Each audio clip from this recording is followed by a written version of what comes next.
ഈ മൃതശരീരങ്ങളെ ദുരുപയോഗം ചെയ്യുന്ന ജീവനക്കാരുടെ സംഭവങ്ങൾ.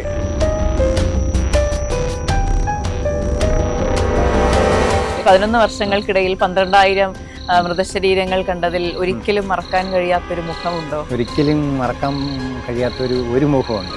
ഈ പട്ടിണി കിട്ടിക്കൊന്ന ഒരു കൊലപാതകം അത്രയ്ക്കോളം ദയനീയമായ ഒരു അവസ്ഥയായിരുന്നു.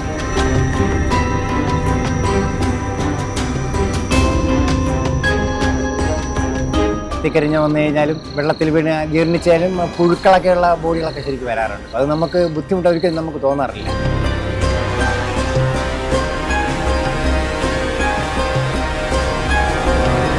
ആത്മാക്കളിൽ വിശ്വസിക്കുന്നുണ്ട്. കത്തിക്കരിഞ്ഞ മൃതശരീരങ്ങൾ വരാറുണ്ട്, അതുപോലെ വെള്ളത്തിൽ വീണ് ചീർത്തുപോയ ശരീരങ്ങൾ വരാറുണ്ട്. അപ്പോൾ ഇതൊക്കെ കാണുമ്പോൾ ഒരു ബുദ്ധിമുട്ടുണ്ടാകില്ലേ? നമുക്ക് ഒരു ബുദ്ധിമുട്ട് തോന്നാറില്ല. ഇല്ല. കത്തിക്കരിഞ്ഞ് വന്നു കഴിഞ്ഞാലും ഈ വെള്ളത്തിൽ വീണ് ജീർണിച്ചാലും പുഴുക്കളൊക്കെയുള്ള ബോഡികളൊക്കെ ശരിക്കും വരാറുണ്ട്. കുറേ 2-3 ദിവസമൊക്കെ ഇന്നും ഉണ്ടായിരുന്നു. അത് കഴിഞ്ഞിട്ടാണ് ഞാൻ വരുന്നത്. അപ്പോൾ അങ്ങനെയൊക്കെ എപ്പോഴും ഉണ്ടാവും. അത് നമുക്ക് ബുദ്ധിമുട്ട് ഒരിക്കലും നമുക്ക് തോന്നാറില്ല. കാരണം നമ്മളെ കൂടെ നിൽക്കുന്ന ഡോക്ടർമാർ അത് അവരുടെ കൂടെ തീരുന്ന വരെ അതിൻ്റെ കൂടെ നിന്ന് ജോലി ചെയ്യുന്നവരാകും. അപ്പോൾ അവർക്ക് ഇല്ലാത്ത ബുദ്ധിമുട്ട് നമുക്കൊരിക്കലും വരാൻ പാടില്ല. പൊട്ടിക്കരഞ്ഞുകൊണ്ട് ഇറങ്ങി വന്നൊരു പോസ്റ്റ്മോർട്ടം അനുഭവമുണ്ട്. പൊട്ടിക്കരഞ്ഞുകൊണ്ട് അങ്ങനെ വരാനുള്ള ഒരു സാധ്യത നമുക്ക് വന്നിട്ട് ഇതിനെല്ലാം വളരെ ഞാൻ ആദ്യമേ പറഞ്ഞു നമ്മുടെ ജോലിയാണ് തോന്നുന്നത്. അതുകൊണ്ട് അതിനോടുള്ള ബഹുമാനം തന്നെയാണ്. ബോഡിക്ക് എപ്പോഴും ബഹുമാനം കൊടുക്കണമല്ലോ നമ്മള്. അങ്ങനെ വിഷമം തോന്നിയ ഈ ജോലി വേണ്ടായിരുന്നു എന്ന് തോന്നിയിട്ടുണ്ടോ? ഒരിക്കലും ഇല്ല, തോന്നിയിട്ടില്ല. എനിക്ക് എൻ്റെ മനസ്സിൽ പറയുന്നതെന്ന് വെച്ച് കഴിഞ്ഞാൽ ജീവിച്ചിരിക്കുകയാണെങ്കിൽ കേട്ടോ പെൻഷനാവുന്ന ഈ ജോലി ചെയ്യണമെന്ന് ആഗ്രഹം. കാരണം നമുക്ക് അവർക്ക് വേണ്ടി ചെയ്യാൻ പറ്റുന്ന ശരിക്കും കാര്യങ്ങളുണ്ട്. ഈ മരിച്ചു കഴിഞ്ഞവർക്ക് വേണ്ടി ചെയ്യാൻ കഴിയുന്നത് അത് വേറൊരാൾ ചെയ്യാതെ വരുന്നതാണ്. നമ്മളെ മെഡിക്കൽ കോളേജിൽ പലരും മാറി നിൽക്കുകയാണ് ഇങ്ങോട്ട് ജോലിക്ക് വരാതിരിക്കാനായിട്ട്. ഇവിടേക്ക് വരാതിരിക്കാൻ വേണ്ടി ശ്രമിക്കുന്നുണ്ടിരിക്കുന്നത്. അപ്പോഴത്തേക്ക് നമ്മൾക്ക് മാത്രമേ അത് ചെയ്യാൻ കഴിയും. നമ്മളെപ്പോലെയുള്ളവർ ചെയ്യണമല്ലോ. അപ്പോൾ നമ്മുടെ ജോലിയാണ് ഇതൊന്നും. അതുകൊണ്ട് ഏത് ജോലിയിലും അതിൻ്റെ ബുദ്ധിമുട്ടുണ്ട്. നമ്മളിപ്പം നമ്മുടെ ഒരു മന്ത്രി നേരത്തെ പറഞ്ഞിട്ടുണ്ട്, നമ്മൾക്ക് എവിടെയാണോ എന്ത് ജോലി കിട്ടിയിട്ട് വേണം നമുക്ക് അവിടെ വലിയ ആളാവാനൊന്നല്ല, നമുക്ക് കിട്ടുന്ന സ്ഥലത്ത് നല്ല ജോലി ചെയ്ത് നമ്മൾ ആ ജോലിയെ നന്നായിട്ട് സ്നേഹിച്ച് നമ്മൾ ജോലി ചെയ്യണം എന്നുള്ളതാണ്. അതെ, വന്ന് കാണുന്നവർക്കും ഒപ്പം കാണുന്നവർക്കും എപ്പോഴും പ്രിയപ്പെട്ട ഒരു ആള് തന്നെയാണ് രാജൻ ചേട്ടൻ.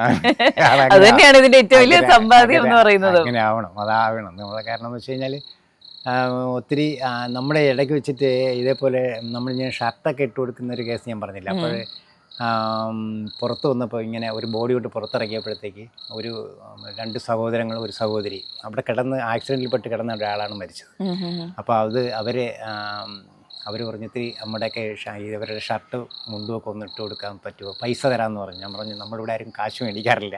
അങ്ങനെ തിരുവനന്തപുരം മെഡിക്കൽ കോളേജിൽ ഇവരാരും നമ്മൾ വന്നതിന് ശേഷം അങ്ങനെ ഉണ്ടായിട്ടില്ല, അങ്ങനെ ചെയ്യില്ല. പക്ഷെ നമുക്ക് അറിയാത്തത് കൊണ്ടാണ് പറഞ്ഞതെന്ന് പറഞ്ഞു. അപ്പോൾ ഞാൻ പറഞ്ഞു ഓക്കെ സഹായിക്കാമെന്ന് പറഞ്ഞു. എന്നിട്ട് ഞാൻ ഇതവർ ചെയ്തു കൊടുക്കുമ്പോൾ ഇടയ്ക്ക് വെച്ച് ഞാൻ അവരോട് പറഞ്ഞു, നിങ്ങൾ അച്ഛൻ ഇതിനു മുമ്പ് എന്തെങ്കിലുമൊക്കെ സഹായം ചെയ്തു കൊടുത്തിട്ടുണ്ട്. അദ്ദേഹം നല്ല ആരോഗ്യനായ മനുഷ്യനായിരുന്നു. പെട്ടെന്ന് വണ്ടിയിൽ റോഡിലോട്ട് പോകുന്ന വഴിക്ക് എതിരെ വന്ന് വണ്ടി ഇടിച്ചിട്ടാണ് ആക്സിഡൻറ്റ് സംഭവിക്കുന്നത്. അങ്ങനെ തിരുവനന്തപുരം മെഡിക്കൽ കോളേജിൽ കൊണ്ടുവന്ന് ഇവിടെ വെച്ചാണ് മരിക്കുന്നതെന്നൊക്കെ പറഞ്ഞു. അപ്പോഴും ഞാൻ ചോദിച്ചു, നിങ്ങൾക്ക് ഈ 3 പേർക്കും ഈ അച്ഛൻ കുഞ്ഞുനാളിലൊക്കെ ശരിക്കും ഷർട്ടുകൾ കിട്ടി? ഞാൻ വെറുതെ സമയം പോകാൻ വേണ്ടി പറഞ്ഞതാണ് കേട്ടോ. ഞാൻ നിങ്ങൾ കിട്ടിയെന്നിട്ടില്ലേ, വെറുതെ ഒരു ഇതിന് പറഞ്ഞതാണ്. നിങ്ങൾ കിട്ടിയെന്ന് കാണത്തില്ലേ, ശരിക്കും തുണികളൊക്കെ കിട്ടി. അപ്പം നിങ്ങൾ 3 പേരും കൂടെ വിചാരിച്ചെങ്കിൽ ഇദ്ദേഹത്തിന് ഷർട്ട് ഇട്ട് കൊടുക്കാൻ കഴിയത്തില്ലേ എന്ന് വെറുതെ ഞാൻ ചോദിച്ചു. അപ്പം മൂത്ത ചേട്ടൻ പോയിട്ട് ബാക്കി ഒരു അനുജനും സഹോദരി ഉണ്ടായിരുന്നു. ഇവർ 2 അങ്ങ് പൊട്ടിക്കരഞ്ഞ് ഭയങ്കര ഇതായി. ഞാനും അങ്ങ് ആകെ വിഷമിച്ചു പോയി. എനിക്ക് അത് പറയാൻ വേണ്ടായിരുന്നു എന്നുള്ളൊരു തോന്നൽ എൻ്റെ മനസ്സിലുണ്ടായി. നമ്മൾ ആലോചിക്കണം, അതൊക്കെ ഒന്ന് ചിന്തിക്കണം. ഇപ്പം നമ്മളെ പ്രായമായ ആൾക്കാർ ഇങ്ങനെ വീട്ടിൽ ഇരിക്കുമ്പോഴത്തേക്ക് നമ്മൾ വെറുതെ വന്നിട്ട് നമ്മൾ ഒരു തുണി മേടിച്ചുകൊണ്ടൊന്ന് അച്ഛാ ഇതാ ഓണക്കോടി അല്ലെങ്കിൽ എന്തെങ്കിലും ഒരു സാധനം എന്ന് പറഞ്ഞ് കൊടുക്കുകയല്ല വേണ്ടത്. അത് അവർക്കൊന്ന് ഇട്ട് കൊടുത്തിട്ട് സന്തോഷമായിട്ടൊക്കെ പോകുമ്പോൾ നമുക്കൊരു മനസ്സിന് അവർക്കൊരു സന്തോഷമുണ്ട്. നമുക്കല്ല, അവർക്കൊരു സന്തോഷമാണല്ലോ നമ്മൾ മറക്കുകയില്ല. ഇതിപ്പോൾ ഇങ്ങനെയൊക്കെ ഒരു കേസ് വരുമ്പോഴത്തേക്ക് നമ്മൾ അവിടെ പൈസ കൊണ്ട് കൊടുത്തിട്ട് നേടാം എന്ന് വിചാരിക്കുന്നതിനേക്കാളും നല്ലത് അവരോടുള്ള ഒരു സ്നേഹം എന്ന് പറഞ്ഞാൽ അതാണല്ലോ എന്ന് ഞാൻ വിചാരിച്ച് പറഞ്ഞു പോയതാണ്. പിന്നെ അത് വേണ്ട എന്ന് പിന്നെ മനസ്സിൽ തോന്നിയായിരുന്നു. അതിനുശേഷം അവരെ ഉടുപ്പിട്ട് കൊടുത്തു, ഞാൻ ഇട്ട് സഹായിച്ചു കൊടുത്തു. മൂത്തയാൾ വന്ന് എൻ്റെ തോളിൽ ഇങ്ങനെ കുറച്ച് നേരം പിടിച്ചിട്ട് ഞാൻ ആ ഒരു വിഷമത്തിലൊരു ഇതായിപ്പോയി. അതെ, അപ്പോൾ എപ്പോഴും ഈ പറഞ്ഞ 11 വർഷങ്ങൾക്കിടയിൽ 12,000 മൃതശരീരങ്ങൾ കണ്ടതിൽ ഒരിക്കലും മറക്കാൻ കഴിയാത്തൊരു മുഖമുണ്ടോ?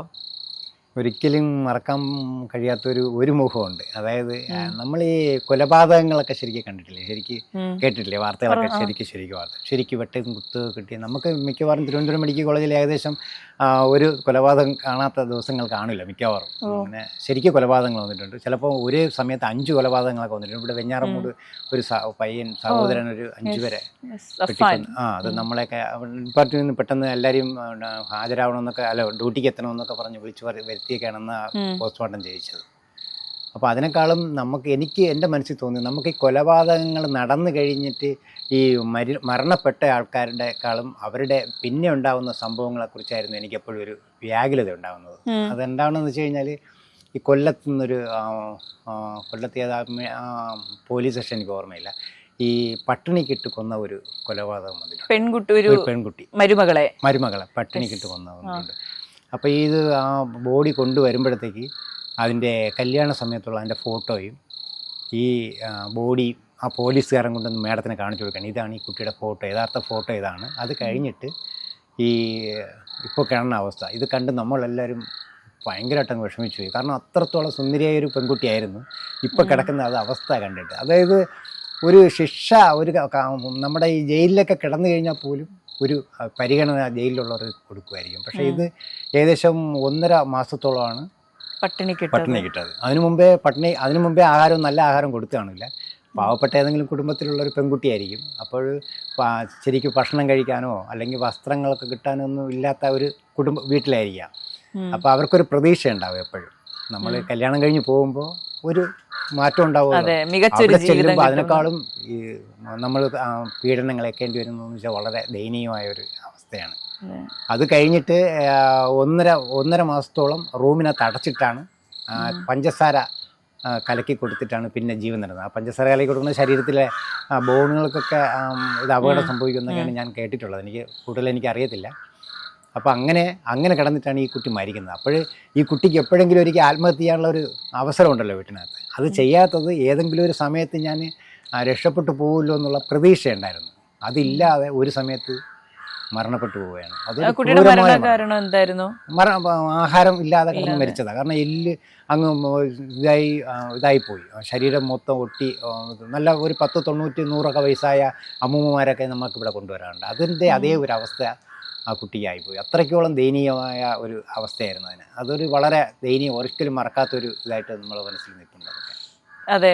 അപ്പോൾ ഇത് ചെയ്യുമ്പോൾ കൂടെ നിൽക്കുന്ന ഡോക്ടർമാരുടെയും മറ്റ് അസിസ്റ്റന്റുമാരുടെയും അവസ്ഥ എല്ലാവരുടെയും അവസ്ഥ ഇല്ല. ഓരോ കേസും അവർക്ക് പ്രധാനപ്പെട്ട കേസുകളാണ്. ഇതിന് ശേഷം നിങ്ങൾ പരസ്പരം സംസാരിക്കാറുണ്ട്, ഇതിനെ കുറിച്ചൊക്കെ സംസാരിക്കാറുണ്ട്. എന്ത് ചെയ്യാനോ പറ്റും ഒന്ന് ആലോചിച്ച് നോക്കണം. എന്ത് ചെയ്യാൻ പറ്റും? ഒന്നും നമ്മളെ നിയമവ്യവസ്ഥയിലൊന്നും അങ്ങനത്തെ ഒരു ഇതില്ലല്ലോ. ഇതിപ്പം നമ്മുടെ ഒരു ഡോക്ടർ വന്ദനാദാസ് എന്നൊരു ഡോക്ടറുടെ ഒരു കൊലപാതകം ഉണ്ടായിരുന്നു. നമ്മൾ തിരുവനന്തപുരം മെഡിക്കൽ ഇവിടെയാണ് നമ്മൾ ചെയ്തത്. അപ്പം അത് ചെയ്യുമ്പോൾ അതിൻ്റെ ദേഹത്തൊക്കെ ശരിക്ക് വെട്ടുകളുണ്ടായിരുന്നു. അപ്പം ആ വെട്ടുകൾ ഇത്രയും വെട്ട് ആ ക്രൂരമായിട്ട് കൊടുക്കുമ്പോഴത്തേക്കും ചിലപ്പം അതിൻ്റെ ഈ കൊലപാതകയെ തലേദിവസം ഇതുവരെ കണ്ടിട്ട് പോലും ഉണ്ടാവില്ല. ചിലപ്പോഴേ ഈ കൊല്ലാൻ വരുന്ന ആ ആളിനെ എന്തിനാണ് എന്നെ കൊല്ലുന്നെന്ന് ചോദിക്കാനുള്ള സമയം പോലും കൊടുക്കാറില്ല. എന്തിനാണ് ഞാൻ ഈ കുട്ടിയെ കൊല്ലുന്നെന്നുള്ളത് പോലും അയാൾക്ക് പോലും ഓർമ്മയില്ല. ഇങ്ങനെ ഒരു അവസ്ഥയിലാണ് ഈ കുട്ടിയെ കൊല്ലുന്നത്.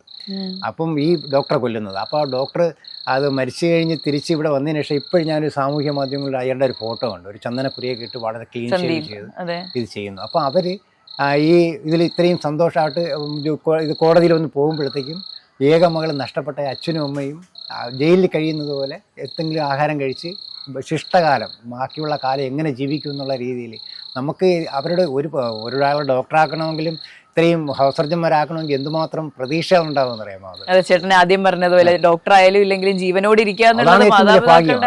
അതാണ് ഞാൻ ആദ്യം പറഞ്ഞത്. നമുക്ക് ഈ ജീവനോട് നമ്മളടുത്ത് എൻ്റെ മകളുണ്ട് എന്നുള്ളതാണ് ഏറ്റവും വലിയ ഭാഗ്യം. ഞാൻ എൻ്റെ മകളോടൊക്കെ പറയാറുണ്ട്, നിനക്ക് കല്യാണം കഴിച്ച് വിട്ടു കഴിഞ്ഞാലും നിൻ്റെ മുറി ഇവിടെ എപ്പോഴും ഉണ്ടാവും, എൻ്റെ വീട് എപ്പോഴും ഉണ്ടാവും. അതുകൊണ്ട് അങ്ങനെയൊക്കെ ഒന്ന് ചിന്തിക്കില്ലെന്നൊക്കെ ഞാൻ വെറുതെ തമാശയൊക്കെ പറയും. അതെ, ഈ അഫാന്റെ ഈ വെഞ്ഞാറമൂട് കൂട്ടക്കൊലപാതക കേസിനെ പറ്റി പറഞ്ഞല്ലോ. ആ 5 മൃതദേഹങ്ങൾ നേരിട്ട് കണ്ടപ്പോൾ ഈ എന്തിനാണ് ഈ കുട്ടി ഇങ്ങനെ ചെയ്തത്, ആ കൊലപാതകയെ ശപിക്കുന്ന മൊമെന്റ്സ് ഉണ്ടായിട്ടുണ്ടോ? നമുക്കുണ്ടാവും. നമുക്ക് ഈ ഇതിന്റെ അതിൽ ഏറ്റവും കൂടുതൽ ദയനീയമായിട്ട് ഒരുക്കുന്നത് അവന്റെ അനുജനായിരുന്നു. ഏറ്റവും കൂടുതൽ അവന്റെ മുഖമൊക്കെ വലിച്ച് ഇത് പൊട്ടിച്ച് മറ്റേ എന്തോ കമ്പിയൊക്കെ ഇട്ടൊക്കെ അടിച്ചിട്ടുണ്ടെന്ന് തോന്നുന്നുണ്ട്. ശരിക്കും ക്രൂരമായിട്ടുള്ള ഇതാണ് നടത്തിയിരിക്കുന്നത്. എന്തിനാണ് ഇത് ചെയ്തതെന്ന് മനസ്സിലാവുന്നില്ല അവന്. അതേപോലെ തന്നെ ആ പെൺകുട്ടിയെ അത്രയും ഈ 2 പേരാണ് ഏറ്റവും കൂടുതലായിട്ട് ഉപദ്രവിച്ചിരിക്കുന്നത്. അപ്പോൾ അത് എന്തിനാണ് ഇത്രയും ഇതാണ് അവൾ ചെയ്യുന്നതെന്ന് നമുക്കാർക്കും അത് മനസ്സിലാവുന്നില്ല. അതെന്താ, പക്ഷെ നമുക്കത് ആ സമയത്ത് നമ്മളൊക്കെ പറഞ്ഞു പോകും. ഇത് മാത്രമല്ല, എല്ലാ കേസിനും വരുമ്പോഴത്തേക്കും നമുക്ക് ഇങ്ങനെയൊക്കെ തോന്നും. ഓരോ കേസുകളും നമുക്ക് തോന്നും.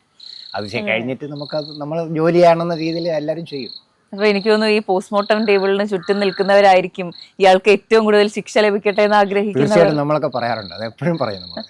മിക്കവാറുമുള്ള കൊലപാതകങ്ങളൊക്കെ ഈ പെൺകുട്ടികളൊക്കെ തൂങ്ങി മരിച്ചൊക്കെ വരുമ്പോഴത്തേക്കൊക്കെ പീഡനത്തിൻ്റെ ഒക്കെ ഇതൊക്കെ കാണുമ്പോഴത്തേക്കൊക്കെ നമുക്ക് തോന്നിപ്പോകും. നമ്മുടെ മക്കളൊക്കെ അങ്ങനെയല്ലേ ഇപ്പോൾ ഓരോന്നും ഒരു ഗതിയൊക്കെ ഇല്ലാതെ വരുമ്പോഴാണല്ലോ തോന്നുന്നത്. പിന്നെ രക്ഷപ്പെട്ടു പോകാനുള്ള സാധ്യതകളൊക്കെ പിള്ളേർക്കൊക്കെ ഉണ്ടാവും. അവർക്കൊക്കെ തിരിച്ച് വീട്ടിൽ വന്ന് ജീവിക്കാം. പക്ഷേ അവിടെയൊക്കെ വീട്ടുകാരുടെ ഒരു സപ്പോർട്ടും കൂടെ ഉണ്ടാവണം. അത് മകളുടെ എൻ്റെ മകളാണ്, നീ ജീവിച്ചിരിക്കുകയാണെന്ന് ഞാൻ നേരത്തെ പറഞ്ഞ പോലെ എൻ്റെ മകൾ നീ എൻ്റെ അടുത്ത് തിരിച്ചു പോകുന്നേരെ എന്ന് പറയാനുള്ള ഇത് വരില്ല. കാരണം സമൂഹം എന്ത് പറയുന്നു എന്നുള്ള ഒരു ഇതിലേക്കായിരിക്കും അവർ എപ്പോഴും മാറുന്നത്. അത് മാറണം. സമൂഹത്തിനെ നമ്മൾ നോക്കിയാൽ നമുക്ക് ജീവിക്കാൻ പറ്റില്ല. സമൂഹത്തിന് വേറെ കഥ കിട്ടുമ്പോൾ അവരിത് കളഞ്ഞിട്ട് അവർ വഴിക്ക് പോകുമല്ലോ. ഉറപ്പായിട്ടും മറന്നുപോകും. 2 വർഷം മുൻപുള്ള ഈ പറഞ്ഞ കൊലപാതകം മറക്കാൻ പറ്റില്ല. നമുക്ക് നഷ്ടപ്പെട്ടത് മറക്കാൻ പറ്റും. ജീവിതത്തിൽ എന്നും അതൊരു വേദന തന്നെയാണ്. തീർച്ചയായിട്ടും അത് ഭയങ്കര വേദനയായിരിക്കും. അതെ, ഈ നന്തങ്കോട് കൂട്ടക്കൊലപാതക കേസിലെ സംഭവം, അതിന്റെ പോസ്റ്റ്മോർട്ടം നടപടികൾ തിരുവനന്തപുരം മെഡിക്കൽ കോളേജിലാണ് നടന്നത്. അന്ന് ഈ കേസ് നടക്കണതിന്റെ അന്ന് ഞാൻ ഇല്ലായിരുന്നു. തൊട്ടടുത്ത ദിവസം തന്നെയാണ് വന്നത്. എന്തായാലും അത് പുള്ളി ഇപ്പോഴും ജയിലിൽ ഉണ്ടെന്നോ? ജയിലിലാണ്. അത് കത്തിക്കരിഞ്ഞ കിടക്കായിരുന്നു. ഡോക്ടർമാരൊക്കെ സംസാരിക്കണേ കേട്ടിട്ടുണ്ട് നമ്മൾ. പക്ഷെ അതൊക്കെ അങ്ങോട്ട് കിട്ടുന്നില്ല. ഇല്ല. ഇനി ഈ പറഞ്ഞതുപോലെ കൊലപാതക സംഭവങ്ങൾ ഉണ്ടായതിൽ മറക്കാനാകാത്ത മറ്റൊരു സംഭവം പറയാമോ? കൊലപാതകങ്ങളെ ഈ കിടന്ന രീതിയിൽ ഇപ്പം നമ്മളിപ്പോൾ ഉറങ്ങിക്കിടക്കയില്ലേ, ഉറങ്ങിക്കിടക്കുമ്പോൾ ഭർത്താവ് വെട്ടുന്നതായിരിക്കും. അതേ രീതിയിൽ ഒറ്റ വെട്ടം വെട്ടിയേക്കും. മനസ്സിലായില്ലേ? മരിക്കാം. അങ്ങനെയുള്ള വെട്ടമായിരിക്കും. വലിയ കത്തി കൊണ്ട് ഉറങ്ങിക്കിടക്കുന്ന ഒരാളിനെ പെട്ടെന്ന് വെട്ടുമ്പോഴത്തേക്ക് അങ്ങനെയൊക്കെ സംഭവിക്കാറുണ്ട്. പിന്നെ അതേപോലെ തന്നെ ഈ പറഞ്ഞ മൽപ്പിടുത്ത ഒന്നുമില്ലാതെ തന്നെ പെട്ടെന്ന് മരിക്കാൻ പറ്റും. മൽപ്പിടുത്തങ്ങളൊന്നും എന്താ ഒരു സാധ്യതയും വരുന്നില്ല അവിടെ. അവിടെ ഒരു നല്ലൊരു വെട്ട് നേരെ കിട്ടിക്കഴിഞ്ഞാൽ പിന്നെ അനങ്ങില്ല, കടന്നു പോകും. പിന്നെ അനക്കം ഉണ്ടാവില്ല. ഓക്കെ, അത്തരത്തിലുള്ള സംഭവങ്ങളും കണ്ടിട്ടുണ്ട് കുറെയൊക്കെ.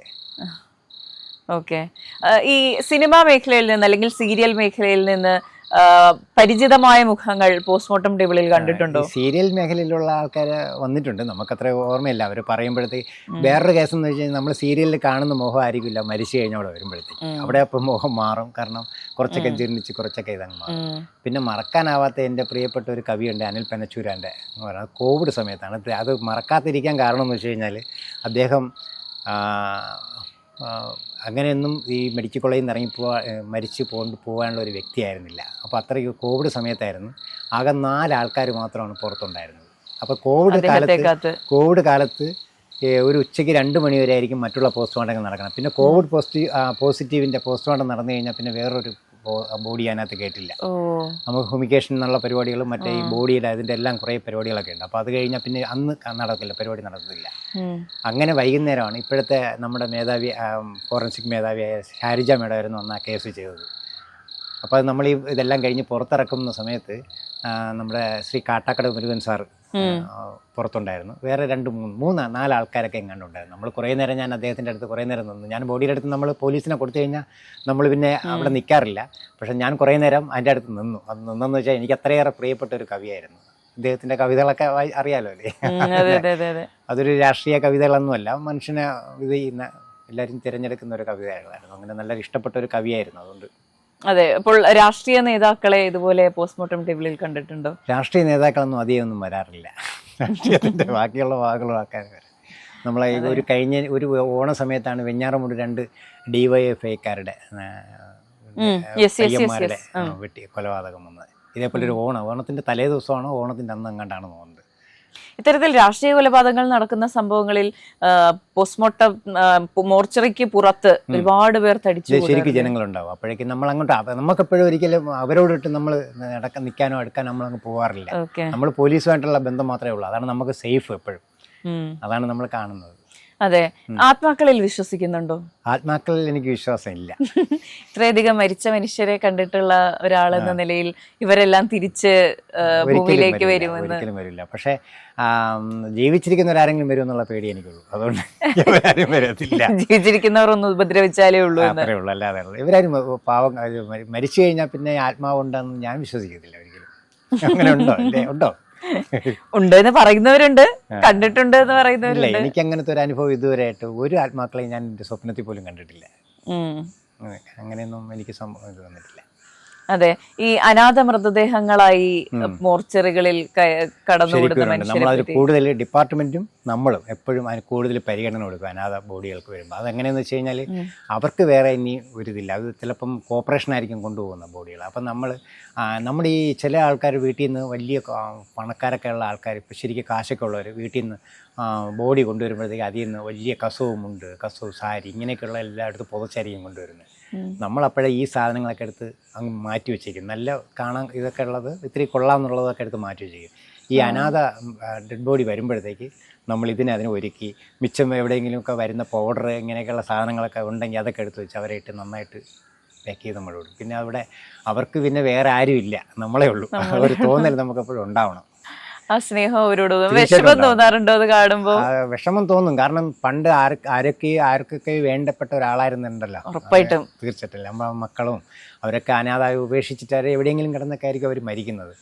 പിന്നെ ആളിനെ തിരിച്ചറിയാൻ കഴിയത്തില്ല, ആരെന്നറിയത്തില്ല. കുറേ നേരം പോലീസൊക്കെ അന്വേഷിക്കും. പിന്നെ വരുമ്പോഴത്തേക്ക് ഒരു ദിവസം ഡെഡ് ബോഡി എടുത്തിട്ട് അതിൻ്റെ DNA ടെസ്റ്റിന് കൊടുത്ത് വെച്ചിട്ട് ബാക്കി സാധനങ്ങൾ തിരുവനന്തപുരം ഇതിൽ ശാന്തി കവാടത്തിലേക്ക് സർക്കാർ ചെലവിൽ സംസ്കരിക്കാനായിട്ട് കൊണ്ടുപോകും. ഇപ്പൊ നമ്മളിത് തുടങ്ങുന്നതിന് മുമ്പ് സംസാരിക്കുമ്പോൾ ചേട്ടൻ പറയുന്നുണ്ടായിരുന്നു 100-200 കിലോ ഉള്ള മൃതശരീരങ്ങളൊക്കെ കൊണ്ടുവരുന്ന വലിയ ബുദ്ധിമുട്ടാണ്. അതൊക്കെ ഒത്തിരി 225 കിലോ വരെയുള്ള ബോഡി വരെ അവിടെ വന്നിട്ടുണ്ട്. വലിയ ബോഡി ആയിരിക്കും. അപ്പോൾ അത് പോസ്റ്റ്മോർട്ടം ചെയ്യാതിരിക്കാൻ കഴിയത്തില്ല.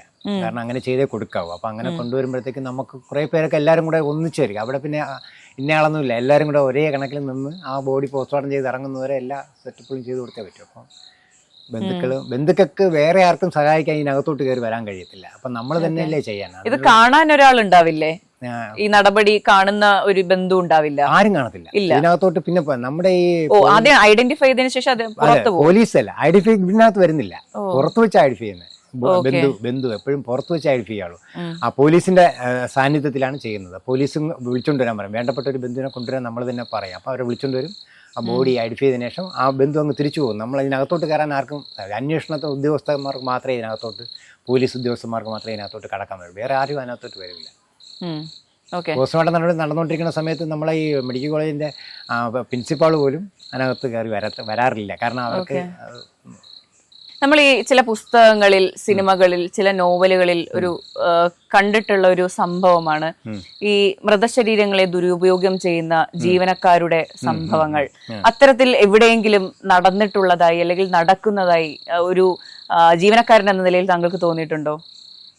ഉണ്ടോ എന്ന് എനിക്കറിയില്ല. നമ്മൾ വായിച്ചിട്ടുണ്ട്, ഇങ്ങനെയൊക്കെ ഉണ്ടെന്ന് വായിച്ചിട്ടുണ്ട്. പക്ഷെ നമുക്ക് അവിടെ അങ്ങനെ ഒരിക്കലും അത് നമുക്ക് അങ്ങനെ ഒരു അംഗീകരിക്കാൻ പോലും കഴിയത്തില്ല. കാരണം എന്ന് വെച്ച് കഴിഞ്ഞാൽ ഒരു ഡെഡ് ബോഡി ആണല്ലോ. അതുകൊണ്ട് ഒരിക്കലും നമ്മളത് അറിയില്ല. നമ്മളത് എനിക്ക് കേട്ടിട്ടുണ്ടെന്നേ പറയുള്ളൂ. പക്ഷെ നമ്മളെപ്പോലുള്ളവർക്ക് അത് ചിന്തിക്കാൻ പോലും കഴിയാത്ത ഒരു കേസാണ്. അതെ. ഇപ്പൊ ഞാൻ കുറച്ച് നാളുകൾക്ക് മുൻപ് വായിച്ചൊരു നോവലിന്റെ ഭാഗമാണ്.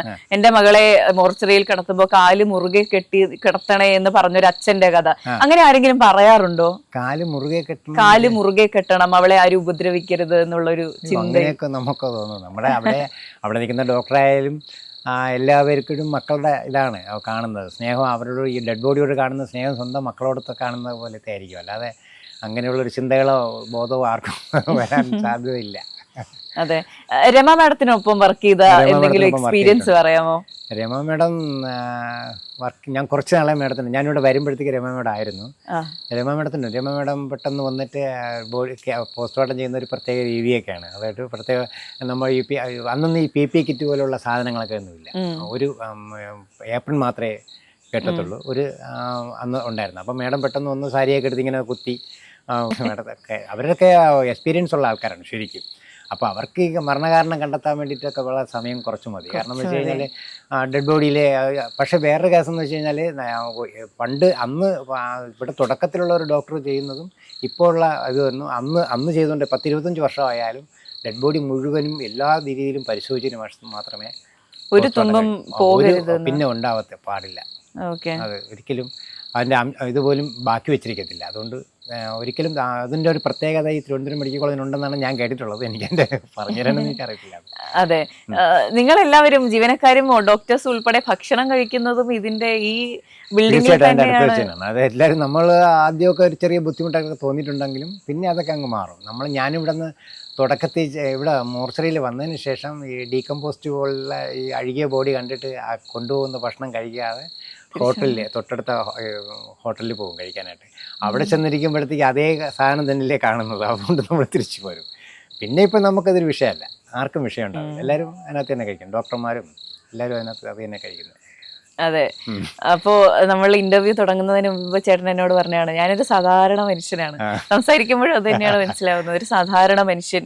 മരിച്ചവർക്ക് ചെയ്യുന്നതൊരു ജോലിയാണ്, ഞാൻ ചെയ്യുന്ന ജോലിയാണ്. മുന്നിലുള്ള കിടക്കുന്നവരെല്ലാം എന്നോ ആർക്കോ പ്രിയപ്പെട്ടവരായിരുന്നു എന്ന് വിചാരിക്കുന്ന, എല്ലാവർക്കും ബഹുമാനം കൊടുക്കുന്ന ഒരു വ്യക്തി.